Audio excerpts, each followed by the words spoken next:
दोस्तों नमस्कार। स्वागत है आपका अनंत कहानियाँ पर।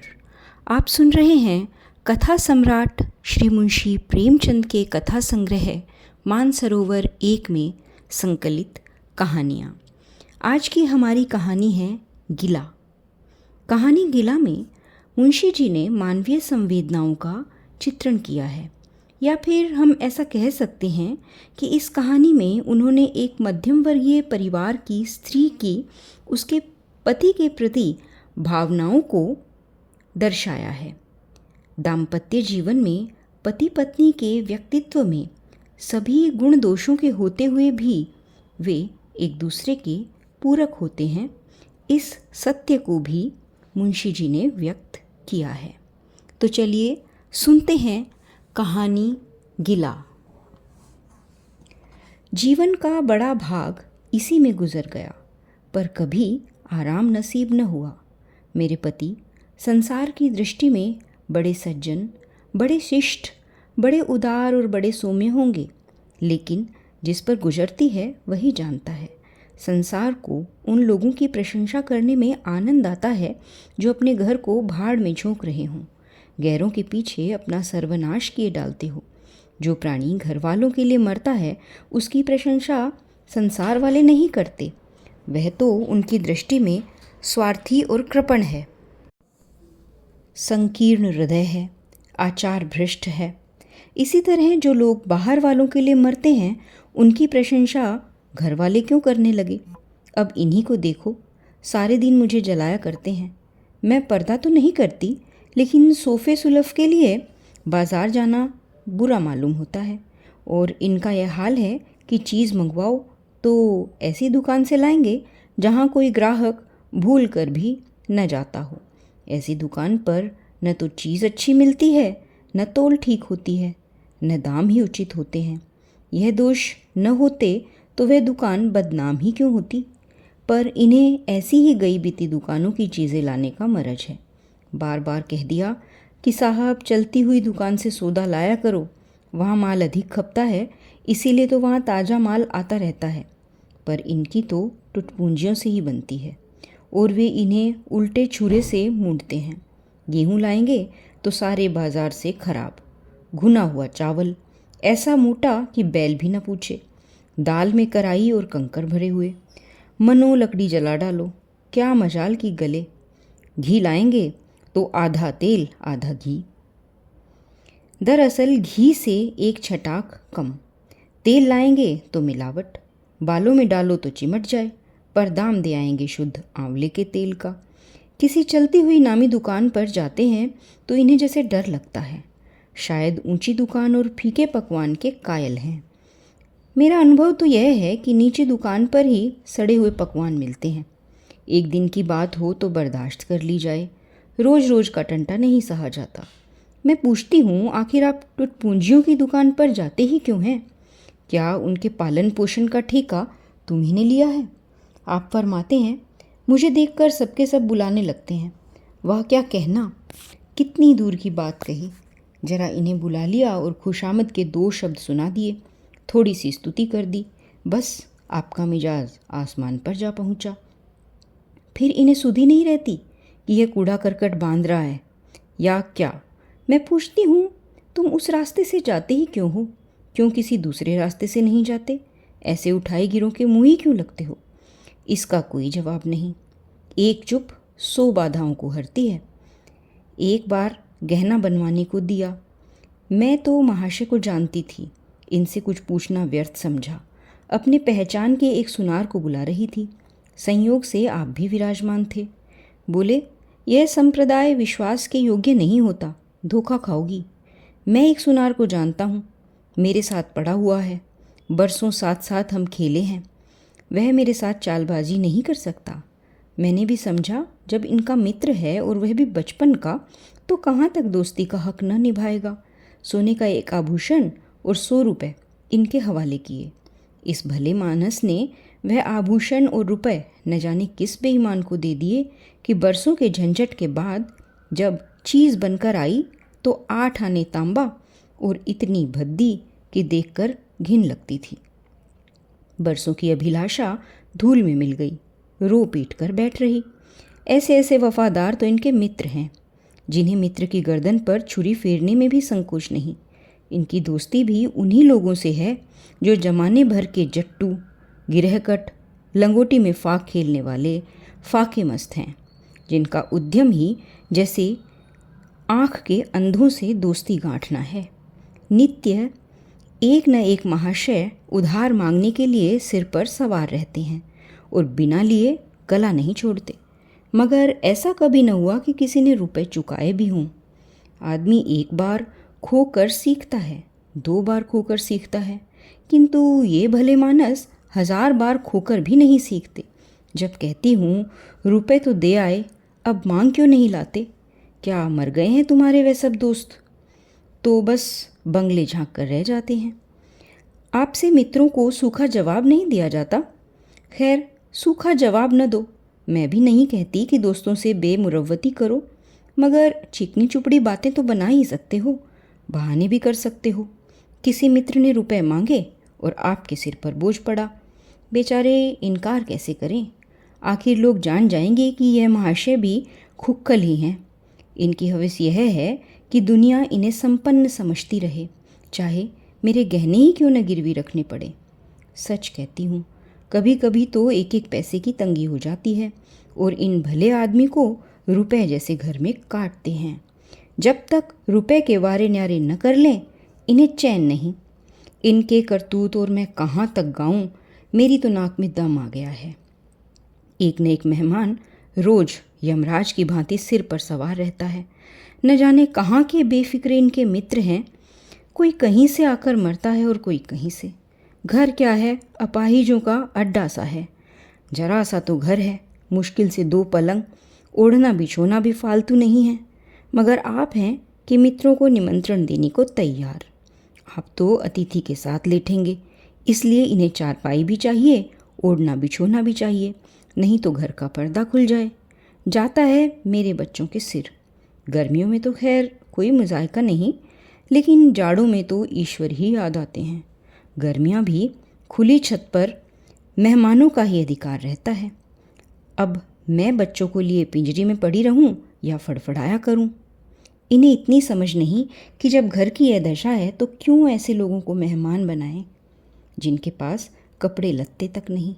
ईश्वर की दया से इनके सभी मित्र इसी श्रेणी के हैं। एक भी ऐसा माई का लाल नहीं जो समय पड़ने पर धेले भर की मदद कर दे। 2-1 बार कई महाशयों से इनका अनुभव अत्यंत कटु हो चुका है, मगर इस जड़ भरत ने जैसे आँख न खोलने की कसम ही खा ली है। ऐसे ही दरिद्र भट्टाचार्यों से इनकी पटती है। शहर में इतने लक्ष्मीपुत्र हैं, पर आपका किसी से परिचय नहीं। उनके पास जाते इनकी आत्मा दुखती है। दोस्ती गांठेंगे ऐसों से जिनके घर में खाने का ठिकाना नहीं। एक बार हमारा कहार छोड़कर चला गया था और कई दिन तक दूसरा कहार न मिला। किसी चतुर और कुशल कहार की तलाश में थी, किंतु आपको जल्द से जल्द कोई आदमी रख लेने की धुन सवार हो गई। घर के सारे काम पूर्ववत चल रहे थे, पर आपको मालूम हो रहा था कि गाड़ी रुकी हुई है। मेरा जूठा बर्तन मांजना और अपना साग भाजी के लिए बाजार जाना इनके लिए असह्य हो उठा।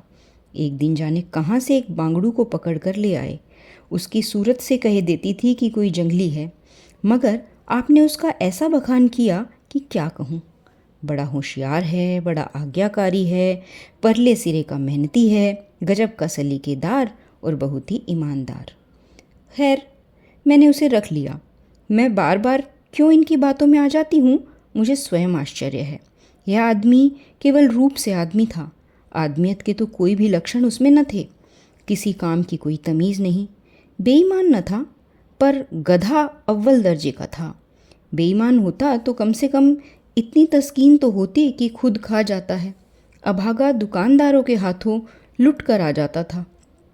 10 तक गिनती भी उसे न आती थी। 1 रुपया देकर बाजार भेजूं तो संध्या तक हिसाब न समझा सके। क्रोध पी पी कर रह जाती थी।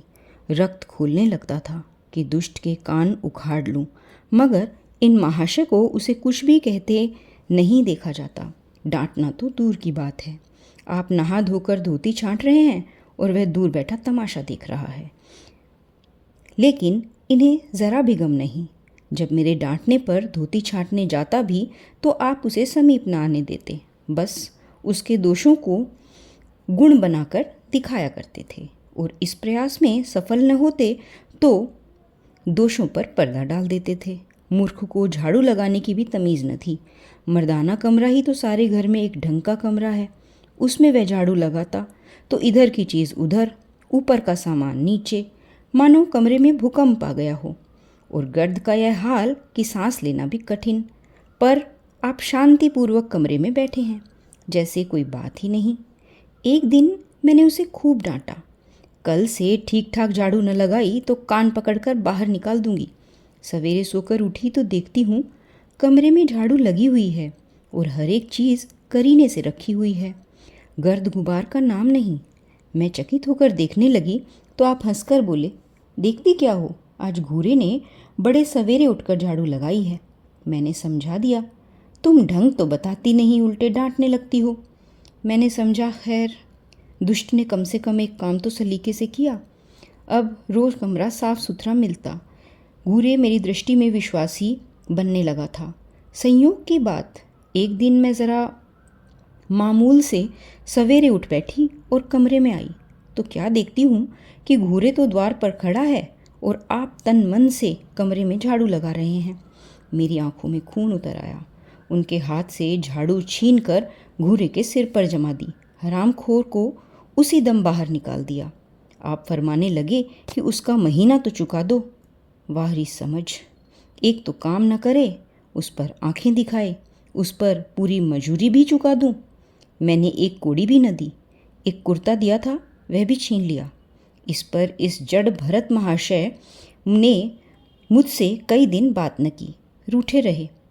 घर छोड़कर भागे जाते थे, बड़ी मुश्किलों से रुके। ऐसे ऐसे भोंदू भी संसार में पड़े हुए हैं। मैं न होती तो शायद अब तक इन्हें किसी ने बाजार में बेच ही दिया होता। एक दिन मेहतर ने उतारे कपड़ों का सवाल किया। इस बेकारी के ज़माने में फालतू कपड़े तो शायद पुलिस वालों या रईसों के घर में हो। मेरे घर में तो ज़रूरी पड़े भी काफ़ी नहीं। आपका वस्त्रालय एक बक्ची में आ जाएगा, जो डाक के पार्सल से कहीं भेजा जा सकता है। फिर इस साल झाड़ू के कपड़े बनवाने की नौबत न आई। पैसे नज़र नहीं आते, कपड़े कहाँ से बने? मैंने मेहतर को साफ जवाब दे दिया। कड़ाके का जाड़ा पड़ रहा था, इसका अनुभव मुझे कम न था। गरीबों पर क्या बीत रही है इसका मुझे ज्ञान था, लेकिन मेरे या आपके पास खेद के सिवा इसका और क्या इलाज है? जब तक समाज में यह संगठन रहेगा, ऐसी शिकायतें पैदा होती रहेंगी। जब एक एक अमीर और रईस के पास एक एक मालगाड़ी कपड़ों से भरी हुई है, तब फिर निर्धनों को क्यों न नग्नता का कष्ट उठाना पड़े। खैर, मैंने तो मेहतर को जवाब दे दिया। आपने क्या किया कि आपका कोट उठाकर उसको भेंट कर दिया। मेरी देह में आग लग गई। इतना दानशील, मैं इतनी दानशील नहीं हूँ कि दूसरों को खिलाकर आप सो रहूँ। देवता के पास यही एक कोट था। आपको इसकी ज़रा भी चिंता न हुई कि पहनेंगे क्या। यश के लोभ ने जैसे बुद्धि ही हर ली। मेहतर ने सलाम किया, दुआएं दी और अपनी राह ली। आप कई दिन सर्दी से ठिठुरते रहे। प्रातःकाल घूमने जाया करते थे, वह भी बंद हो गया। ईश्वर ने उन्हें हृदय भी एक विचित्र प्रकार का दिया है। फटे पुराने कपड़े पहनते आपको ज़रा भी संकोच नहीं होता। मैं तो लाज के मारे गड़ जाती हूँ, पर आपको ज़रा फिक्र नहीं। कोई हंसता है तो हंसे, आपकी बला से। अंत में जब मुझसे न देखा गया तो मैंने एक कोट बनवा दिया।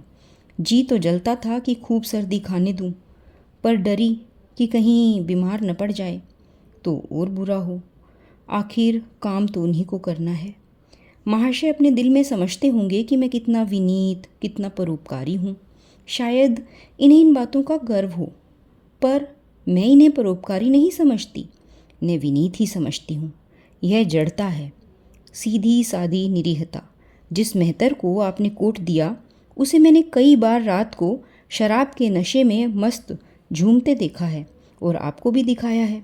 फिर दूसरों की विवेकहीनता की पुरौती हम क्यों करें?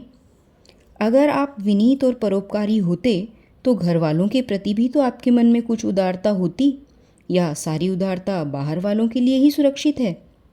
घर वालों को उसका अल्पांश भी न मिलना चाहिए? मेरी इतनी अवस्था बीत गई, पर इस भले आदमी ने कभी अपने हाथों से मुझे एक उपहार भी न दिया। बेशक मैं जो चीज़ बाज़ार से मंगवाऊँ उसे लाने में इन्हें ज़रा भी आपत्ति नहीं, बिल्कुल उज्र नहीं, मगर रुपए मैं दे दूँ, यह शर्त है। इन्हें खुद कभी यह उमंग नहीं होती। यह मैं मानती हूँ कि बेचारे अपने लिए भी कुछ नहीं लाते, मैं जो कुछ मंगवा दूँ उसी पर संतुष्ट हो जाते हैं। मगर आदमी कभी कभी शौक की चीज़ें भी चाहता है। अन्य पुरुषों को देखती हूँ, स्त्री के लिए तरह तरह के गहने, भांति भांति के कपड़े, शौक श्रृंगार की वस्तुएं लाते रहते हैं। यहाँ इस व्यवहार का तो जैसे निषेध है।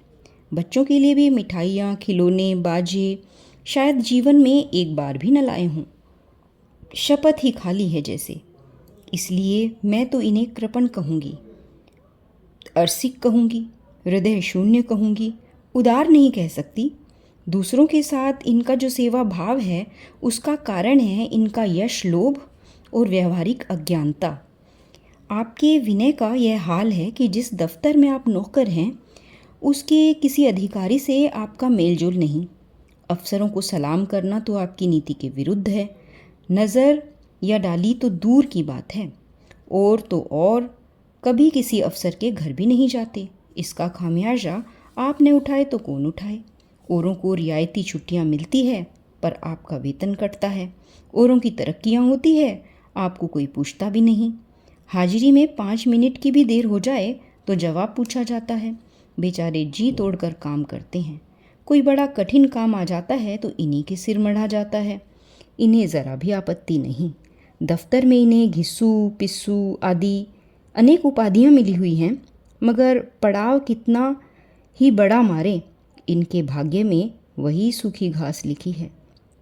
यह विनय नहीं है, स्वाधीन मनोवृत्ति भी नहीं है। मैं तो इसे समय चातुरी का अभाव कहती हूँ, व्यवहारिक ज्ञान की क्षति कहती हूँ। आखिर कोई अफसर आपसे क्यों प्रसन्न हो? इसलिए कि आप बड़े मेहनती हैं। दुनिया का काम मुरव्वत और रवादारी से चलता है। अगर हम किसी से खींचे रहें तो कोई कारण नहीं कि वह भी हमसे खींचा रहे। फिर जब मन में क्षोभ होता है तो वह दफ्तरी व्यवहारों में भी प्रकट हो ही जाता है। जो मातहत अफसर को प्रसन्न रखने की चेष्टा करता है उसकी जात से अफसर का कोई व्यक्तिगत उपकार होता है जिस पर वह विश्वास कर सकता है। उसका लिहाज वह स्वभावतः करता है। ऐसे सिरागियों से क्यों किसी को सहानुभूति होने लगी? अफसर भी तो मनुष्य हैं। उनके हृदय में जो सम्मान और विशिष्टता की कामना है वह कहाँ पूरी हो? जब अधीनस्थ कर्मचारी ही उससे फ्रंट रहें तो क्या उसके अफसर उसे सलाम करने आएंगे? आपने जहाँ नौकरी की वहाँ से निकाले गए, कभी किसी दफ्तर में 2-3 साल से ज़्यादा न टिके। या तो अफसर से लड़ गए या कार्याधिक्य के कारण छोड़ बैठे। आपको कुटुंब सेवा का दावा है। आपके कई भाई भतीजे होते हैं, वह कभी इनकी बात भी नहीं पूछते। आप बराबर उनका मुंह ताकते रहते हैं। इनके एक भाई साहब आजकल तहसीलदार हैं। घर की मिल्कियत उन्हीं की निगरानी में है। वह ठाठ से रहते हैं, मोटर रख ली है, कई नौकर चाकर भी हैं, मगर यहाँ भूले से भी पत्र नहीं लिखते। एक बार हमें रुपयों की बड़ी तंगी हुई। मैंने कहा, अपने बड़े भाई से क्यों नहीं मांग लेते? कहने लगे, उन्हें क्यों चिंता में डालूं? उन्हें भी तो अपना खर्च है। कौन सी ऐसी बचत हो जाती होगी? जब मैंने बहुत मजबूर किया तो उन्होंने पत्र लिखा। मालूम नहीं पत्र में क्या लिखा। पत्र लिखा या मुझे केवल चकमा दिया। रुपए न आने थे न आए। कई दिनों के बाद मैंने पूछा, कुछ जवाब आया श्रीमान के भाई साहब के दरबार से? आपने रुष्ट होकर कहा, अभी केवल 1 सप्ताह ही तो खत पहुँचे हुए हैं, अभी क्या जवाब आ सकता है? 1 सप्ताह और गुजरा मगर जवाब नदारद। अब आपका यह हाल है कि मुझे कुछ बातचीत करने का अवसर ही नहीं देते। इतने प्रसन्न चित्त नज़र आते हैं कि क्या कहूँ। बाहर से आते हैं तो खुश खुश, कोई न कोई शगुफा लिए हुए। मेरी खुशामद भी खूब हो रही है। मेरे मैके वालों की प्रशंसा भी हो रही है। मेरे गृह प्रबंध का बखान भी असाधारण रीति से किया जा रहा है। मैं इस महाशय की चाल समझ रही थी। यह सारी दिलजोई केवल इसलिए थी कि श्रीमान के भाई साहब के विषय में मैं कुछ न पूछ बैठूं। सारे राजनीतिक, आर्थिक, सामाजिक, आचारिक प्रश्नों की मुझसे व्याख्या की जाती थी, इतने विस्तार और गवेषणा के साथ कि विशेषज्ञ भी लोहा मान जाएं, केवल इसलिए कि मुझे वह प्रसंग उठाने का अवसर न मिले। लेकिन मैं भला कब चूकने वाली थी। जब पूरे 2 सप्ताह गुजर गए और बीमे के रुपए भेजने की मिति मौत की तरह सिर पर सवार हो गई तो मैंने पूछ लिया, क्या हुआ, तुम्हारे भाई साहब के श्रीमुख ने कुछ फरमाया या अभी तक पत्र ही नहीं पहुंचा? आखिर घर की जायदाद में हमारा भी कुछ हिस्सा है या नहीं, या हम किसी लोंडी दासी के संताने हैं? 500 रुपये साल का नफ़ा तो 10 साल पहले था, अब तो 1000 से कम न होगा। पर हमें कभी एक कानी कोड़ी भी नहीं मिली। मोटे हिसाब से हमें 2000 मिलना चाहिए। 2000 न हो, 1000 ही हो, 500 हो, 250 हो, कुछ न हो तो अरे कम से कम बीमा के प्रीमियम को तो भर ही दें। तहसीलदार साहब की आमदनी हमारी आमदनी से चौगुनी है, रिश्वतें भी लेते हैं, तो फिर हमारे रुपए क्यों नहीं देते? आप हैं हाँ हाँ करने लगे। कहने लगे वे बेचारे घर की मरम्मत करवाते हैं, बंधु बांधवों का स्वागत सत्कार करते हैं, नातेदारियों में भेंट भाट भी भेजते हैं। कहाँ से लाएंगे इतने पैसे जो हमारे पास भेजें? बाहरी बुद्धि, मानो जायदाद इसीलिए होती है कि उसकी कमाई उसी में खर्च हो जाए। इस भले आदमी को बहाने गढ़ने भी नहीं आते। मुझसे पूछते, मैं एक नहीं 1000 बहाने बता देती, एक से एक बढ़कर। कह देते कि घर में आग लग गई, सब कुछ स्वाहा हो गया, या चोरी हो गई, तिनका न बचा, या 10,000 का अनाज भरा था उसमें घाटा रहा, या किसी से फौजदारी हो गई उसमें दिवाला पिट गया। आपको सूझी भी तो लचर सी बात। तकदीर ठोक कर बैठ रही। पड़ोस की महिला से रुपए कर्ज लिए, तब जाकर काम चला। फिर भी आप भाई भतीजों की तारीफ के पुल बांधते हैं तो मेरे शरीर में आग लग जाती है। ऐसे कौरवों से तो ईश्वर बचाए। ईश्वर की दया से आपके 2 बच्चे हैं, 2 बच्चियां भी हैं। ईश्वर की दया कहूँ या कोप कहूँ, सब के सब उद्यमी हो गए हैं कि खुदा की पनाह। मगर क्या मजाल है कि ये बूंदू किसी को कड़ी आंखों से भी देखे। रात के 8 बज गए हैं, युवराज कभी घूम कर ही नहीं आए। मैं घबरा रही हूँ, आप निश्चिंत बैठे अखबार पढ़ रहे हैं। झल्लाती हुई जाती हूँ और अखबार छीन कर कहती हूँ, जाकर ज़रा देखो लोंडा कहाँ रह गया। न जाने तुम्हारा हृदय कितना कठोर है, ईश्वर ने तुम्हें संतान ही न जाने क्यों दी। पिता का पुत्र के साथ कुछ तो धर्म है। तब आप भी गर्म हो जाते हैं, अभी तक नहीं आया, बड़ा शैतान है। आते हैं तो कान उखाड़ लेता हूँ, मारे हंटरों के खाल उधेड़ कर रख दूंगा। यूं बिगड़कर तैश के साथ आप उसे खोजने निकलते हैं। संयोग की बात है आप उधर जाते हैं और लड़का इधर घर आ जाता है। मैं पूछती हूँ तू किधर से आ गया? वह तुझे ढूंढने गए हुए हैं। देखना आज कैसी मरम्मत होती है, यह आदत छूट जाएगी। दांत पीस रहे थे, आते ही होंगे, छड़ी भी उनके हाथ में ही है। तुम इतने मन के हो गए हो कि बात नहीं सुनते। आज आटे दाल का भाव मालूम होगा। लड़का सहम जाता है और लैंप जलाकर पढ़ने बैठ जाता है। महाशय जी 2-2.5 घंटे के बाद लौटते हैं, हैरान, परेशान और बदहवास। घर में पाँव रखते ही पूछते हैं, आया कि नहीं? मैं उनका क्रोध उत्तेजित करने के विचार से कहती हूँ, आकर बैठा तो है, जाकर पूछते क्यों नहीं? पूछकर हार गई, कहाँ गया था? कुछ बोलता ही नहीं। आप गरज कर कहते हैं, मन्नू यहाँ आओ। लड़का थरथर कांपता हुआ आकर आंगन में खड़ा हो जाता है। दोनों बच्चियां घर में छिप जाती हैं कि कोई भयंकर कांड होने वाला है। छोटा बच्चा खिड़की से चूहे की तरह झांक रहा है। आप क्रोध से बौखलाए हुए हैं, हाथ में छड़ी है ही। मैं भी वह क्रोधोन्मत्त आकृति देखकर पछताने लगती हूँ कि कहाँ से इनसे शिकायत की। आप लड़के के पास जाते हैं, मगर छड़ी जमाने के बदले आहिस्ता से उसके कंधों पर हाथ रखकर बनावटी क्रोध से कहते हैं, तुम कहाँ गए थे जी? मना किया था, मानते नहीं हो? खबरदार, जो अब कभी इतनी देर होगी। आदमी शाम को घर चला आता है या मटर गश्ती करता रहता है। मैं समझ रही हूँ कि यह भूमिका है, विषय तो अब आएगा। भूमिका तो बुरी नहीं, लेकिन यहाँ तो भूमिका पर ही इतनी हो जाती है। बस आपका क्रोध शांत हो गया, बिल्कुल जैसे क्वार की घटा घोर हुआ, काले बादल आए, गड़गड़ाहट हुई और गिरी क्या 4 बूंदें। लड़का अपने कमरे में चला जाता है और शायद खुशी से नाचने भी लगता है।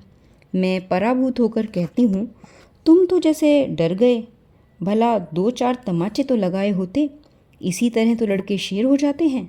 आप फरमाते हैं, तुमने सुना नहीं मैंने कितनी ज़ोर से डांटा, बच्चे की जान ही निकल गई। देख लेना फिर कभी देर से आए। तुमने डांटा तो नहीं? हाँ, आंसू पोंछ दिए। तुमने मेरी डांट नहीं सुनी? क्या कहना आपकी डांट का, लोगों के कान ही बहरे हो गए। लाओ तुम्हारा गला सहला दूं। आपने एक नया सिद्धांत निकाला है कि दंड देने से लड़के खराब हो जाते हैं। आपके विचार से लड़कों को आज़ाद कर देना चाहिए। उन पर किसी तरह का बंधन, शासन या दबाव नहीं होना चाहिए। आपके मत से शासन बालकों के मानसिक विकास में बाधक होता है। इसी का यह फल है कि लड़के बेनकेल के ऊंट बने हुए हैं। कोई 1 मिनट भी किताब खोलकर नहीं बैठता। कभी गुल्ली डंडा है, कभी गोलियाँ, कभी कनकौवे। श्रीमान भी लड़कों के साथ खेलते हैं। 40 की उम्र में लड़कपन इतना। मेरे पिताजी के सामने किसी की मजाल थी कि कोई लड़का कनकौवा उड़ाए या गुल्ली डंडा खेले? खून पी जाते थे वे। प्रातःकाल से लड़कों को लेकर बैठ जाते थे। स्कूल से जो ही लड़के आते फिर ले बैठते थे।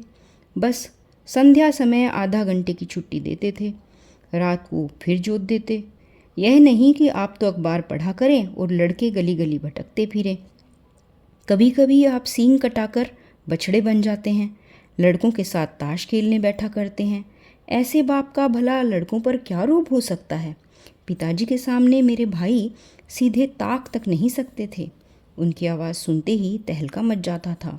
उन्होंने घर में कदम रखा और शांति का साम्राज्य हुआ। उनके सम्मुख जाते ही लड़कों के प्राण सूखते थे। उसी शासन की यह बरकत है कि सभी लड़के अच्छे अच्छे पदों पर पहुंच गए। हाँ, स्वास्थ्य किसी का अच्छा नहीं है। तो पिताजी का ही स्वास्थ्य कौन सा बड़ा अच्छा था। बेचारे हमेशा किसी न किसी औषधि का सेवन तो करते ही रहते थे। और क्या कहूँ, एक दिन तो हद ही हो गई। श्रीमान जी लड़कों को कनकौवा उड़ाने की शिक्षा दे रहे थे। यूँ घुमाओ, यूँ गोता दो, यूँ खींचो, यूँ ढील दो, ऐसा तन मन से सिखा रहे थे मानो गुरु मंत्र दे रहे हों। उस दिन मैंने इनकी ऐसी खबर ली कि याद करते होंगे। तुम कौन होते हो मेरे बच्चों को बिगाड़ने वाले? तुम्हें घर से कोई मतलब नहीं है, न हो, लेकिन आप मेरे बच्चों को खराब न कीजिए, बुरी बुरी आदतें न सिखाइए। आप उन्हें सुधार नहीं सकते तो कम से कम बिगाड़िए तो मत। लगे बगले झांकने। मैं चाहती हूँ एक बार यह भी गरम पड़े तो अपना चंडी रूप दिखाऊं, पर यह इतना जल्दी दब जाते हैं कि मैं हार जाती हूँ। पिताजी किसी लड़के को मेले तमाशे में न ले जाते थे। लड़का सिर पटक कर मर जाए मगर ज़रा भी न पसीजते थे। और इन महात्मा जी का यह हाल है कि एक एक से पूछ कर मेले ले जाते हैं। चलो चलो, वहाँ बड़ी बहार है, खूब आतिशबाजियाँ छूटेंगी, गुब्बारे उड़ेंगे, विलायती चरखियाँ भी है, उन पर तुम मज़े से बैठना। और तो और आप लड़कों को हॉकी खेलने से भी नहीं रोकते। यह अंग्रेज़ी खेल भी कितने जानलेवा होते हैं। क्रिकेट, फुटबॉल, हॉकी एक से एक घातक। गेंद लग जाए तो जान ही लेकर छोड़े। पर आपको इन सभी खेलों से प्रेम है। कोई लड़का मैच में जीत कर आ जाता है तो ऐसे फूल जाते हैं मानो कोई किला जीत कर आया हो। आपको इसकी ज़रा भी परवाह नहीं कि चोट चपेट आ गई तो क्या होगा। हाथ पांव टूट गए तो बेचारे की ज़िंदगी कैसे पार लगेगी। पिछले साल कन्या का विवाह था। आपको जिद थी कि दहेज के नाम पर कानी कोड़ी भी न देंगे, चाहे कन्या आजीवन कुंवारी ही बैठी रहे। यहाँ भी आपका आशीर्वाद आखुदा। समाज के नेताओं का छल प्रपंच आए दिन देखते रहते हैं, फिर भी आपकी आंखें नहीं खुलती। जब तक समाज की यह व्यवस्था कायम है और युवती कन्या का अविवाहित रहना निंदास्पद है, तब तक यह प्रथा मिटने की नहीं। 2-4 ऐसे व्यक्ति भले ही निकल आवे जो दहेज के लिए हाथ न फैलावें, लेकिन इसका परिस्थिति पर कोई असर नहीं पड़ता और कुप्रथा ज्यों की त्यों बनी हुई है। पैसों की तो कमी नहीं है, दहेज की बुराइयों पर लेक्चर दे सकते हैं, लेकिन मिलते हुए दहेज को छोड़ देने वाला मैंने आज तक न देखा।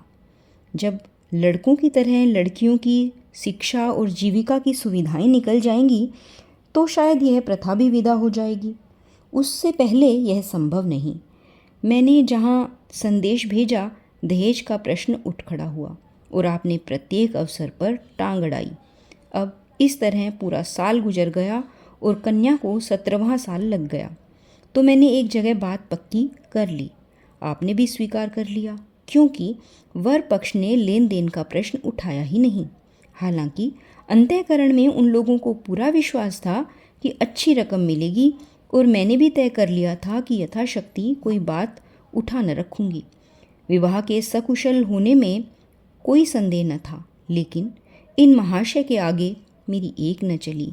यह प्रथा निंद है, यह रस्म निरर्थक है, यहाँ रुपए की क्या ज़रूरत है, यहाँ गीतों का क्या काम है। नाक में दम था। यह क्यों, वह क्यों, यह तो साफ दहेज है, तुमने मेरे मुंह में कालिक लगा दी, मेरी आबरू मिटा दी। ज़रा सोचिए इस परिस्थिति को कि बारात द्वार पर खड़ी हुई है और यहाँ बात बात पर शास्त्रार्थ हो रहा है। विवाह का मुहूर्त आधी रात के बाद का था। प्रथानुसार मैंने व्रत रखा, किंतु आपकी टेक थी कि व्रत की कोई ज़रूरत नहीं। जब लड़के के माता पिता व्रत नहीं रखते, जब लड़का तक व्रत नहीं रखता, तो कन्या पक्ष वाले ही व्रत क्यों रखें। मैं और सारा खानदान मना करता रहा, लेकिन आपने नाश्ता किया, भोजन भी किया। खैर, कन्यादान का मुहूर्त आया। आप सदैव से इस प्रथा के विरोधी हैं। आप इसे निषिद्ध समझते हैं।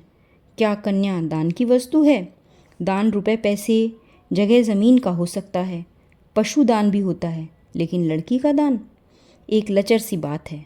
कितना समझाती हूँ, पुरानी प्रथा है, वेद काल से चली आई है, शास्त्रों में इसकी व्यवस्था है। संबंधी समझा रहे हैं, पंडित जी समझा रहे हैं, पर आप हैं कि कान पर जूं नहीं रेंगती। हाथ जोड़ती हूँ, पैरों पड़ती हूँ, गिड़गिड़ाती हूँ, लेकिन मंडप के नीचे न आए। और मज़ा यह है कि आपने ही तो यह अनर्थ किया और आप ही मुझसे रूठ गए। विवाह के पश्चात महीनों बोलचाल न रही, झक मारकर मुझी को मनाना पड़ा। किंतु सबसे बड़ी विडंबना यह है कि इन सारे दुर्गुणों के होते हुए भी मैं इनसे एक दिन भी पृथक नहीं रह सकती, एक क्षण का वियोग नहीं सह सकती। इन सारे दोषों पर भी मुझे इनसे प्रगाढ़ प्रेम है। इनमें यह कौन सा गुण है जिस पर मैं मुग्ध हूँ, मैं खुद नहीं जानती, पर इनमें कोई बात ऐसी है जो मुझे इनकी चेरी बनाए हुए है। वह ज़रा मामूली सी देर में घर आ जाते हैं तो प्राण नहीं रहते। आज यदि विधाता इनके बदले मुझे कोई विद्या दे और बुद्धि का पुतला, रूप और धन का देवता भी दे, तो भी मैं उसकी ओर आंख उठाकर न देखूं। यह धर्म की बेड़ी नहीं है, कदापि नहीं। प्रथागत पतिव्रत धर्म भी नहीं है, बल्कि हम दोनों की प्रकृति में कुछ ऐसी क्षमताएं, कुछ व्यवस्थाएं उत्पन्न हो गई हैं, मानो किसी मशीन के कल पुर्जे घिस घिस कर फिट हो गए हों और एक पुर्जे की जगह दूसरा पुर्जा काम न दे सके, चाहे वह पहले से कितना ही सुडौल, नया और सुदृढ़ ही हो। जाने हुए रास्ते से हम निशंक आंखें बंद किए जाते हैं। उसके ऊंच नीच, मोड़ और घुमाव सब हमारी आंखों में समाये हुए हैं। अनजान रास्तों पर चलना कितना कष्टप्रद होगा, शायद आज मैं इनके दोषों को गुणों से बदलने पर भी तैयार न होंगी। दोस्तों, आप सुन रहे थे कहानी गीला।